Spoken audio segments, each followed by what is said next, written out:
One of the least talked about, and yet possibly the most important provision of the budget bill, is the fact that it does include language that would give Donald Trump and the entire executive branch immunity to ignore any ruling from any court at any time. Essentially, what the language says is that should a judge issue a ruling and the executive branch doesn't abide by that ruling and the judge wants to put sanctions on them or hold them in contempt, they can't do that anymore. Which, if there's no consequences for defying a court order, it effectively makes it legal for Donald Trump or any member of his administration to defy a court order.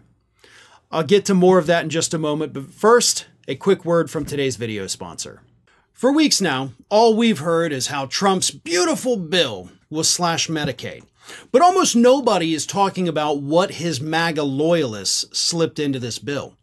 Go to ground.news/Farron to see how they're trying to block judges from enforcing court orders unless you pay a bond first. Highly credible sources warn most Americans can't actually afford to do this. So if this bill passes and Trump violates the law, it wouldn't even matter. This is the GOP's flood the zone strategy. Distract us with headlines and bury the real power grab. And it's why I think Ground News is the best tool to expose these blind spots before it's too late. My partners built the only app and website pulling in news from across the globe, then breaking down each source's bias, credibility, and the stories the right tries to bury. And considering most people take the first headline they see as fact, if you're reading the news somewhere else, their browser extension will flag the source's bias and link other credible reports so you can verify the information.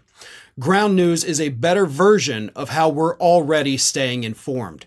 So I got my viewers 40% off the same unlimited access Vantage plan I've been using.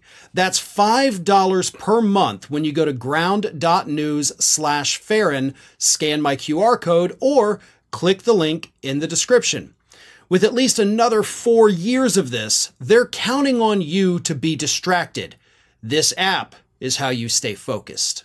So, after having explained what is in this new legislation regarding the Trump administration being allowed to completely ignore court orders, that brings me to another question. This one comes from YouTube user Rick Carpenter 1066, who asks, "Hi Farron, my question is, with the budget bill containing provisions for the executive to ignore court orders, wouldn't that violate separation of powers? And what could be done when or if it passes?" Now, this is actually a fairly easy one for the courts to handle, because there is something in this country, in the Constitution, called judicial review. And yes, that is in fact a part of the separation of powers.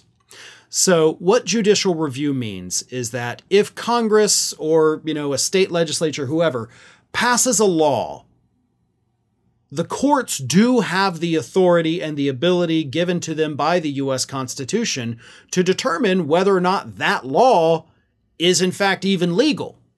The court's job is to make sure that Congress is not overstepping their constitutional authority and, of course, undermining the Constitution.